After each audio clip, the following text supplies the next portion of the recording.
So in the exam, in the story, I mentioned Sheikh Izzuddin Salam ibn Abdul Salam.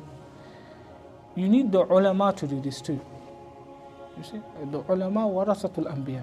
Al-ulama warasatul anbiya. They are the inheritors of the Prophet. What do they inherit? They inherit is the knowledge. They inherit the ideas. Yeah? Now, this is not to say ulama are bad, but what is the state of our ulama? I'll just take a moment and tell me what is the state of our ulama. They are very reluctant to forget, even discuss ideas, just to condemn the genocide, as an example, in Gaza. What does Izzuddin Abdul Salam do? He goes to Saifuddin and tells him, this is what you have to do. One guy. He go and he said, this is what you have to do. You have to fight, you have to do this one. He even tells him the tax policy. You don't raise tax here, do it from these people first. I.e., you want the ulama to lead the way.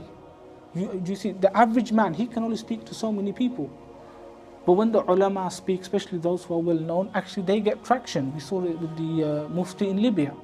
We saw it with Sheikh Taqi Usmani, Hafizahullah.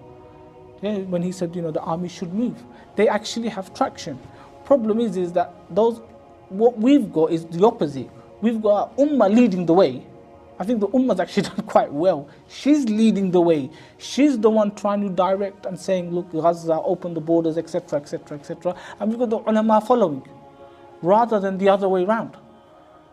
And we have to take the ball and say, actually, the Ummah in this scenario, they have made major sacrifices.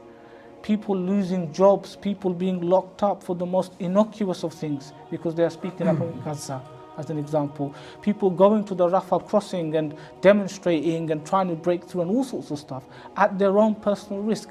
Now ask ourselves for a second, shouldn't our ulama be guiding that? Shouldn't they be the ones saying, actually, hold on a second? But it's actually what you're seeing is the ummah leading the way and the ulama following. It should be the other way around. That's one thing. The ummah and the ulama, this is the ulama that need to talk about wahan. They need to, from their pulpits, from their mimbars, and they need to say, look, don't fear, Allah subhanahu wa ta'ala will look after you, Allah subhanahu wa ta'ala will protect you, you will get rewarded in akhirah. They should be the ones breaking these ideas down and giving them new concepts. But that relationship doesn't exist, and all of that you're going to have is because our current situation, I would argue, is even though the Mongols had come and invaded and destroyed Baghdad and taken large chunks of the Muslim world, our situation is worse than them. Because at least, the brother mentioned there, we had an authority then. In Egypt, they recruit. We had an authority who had set the baseline.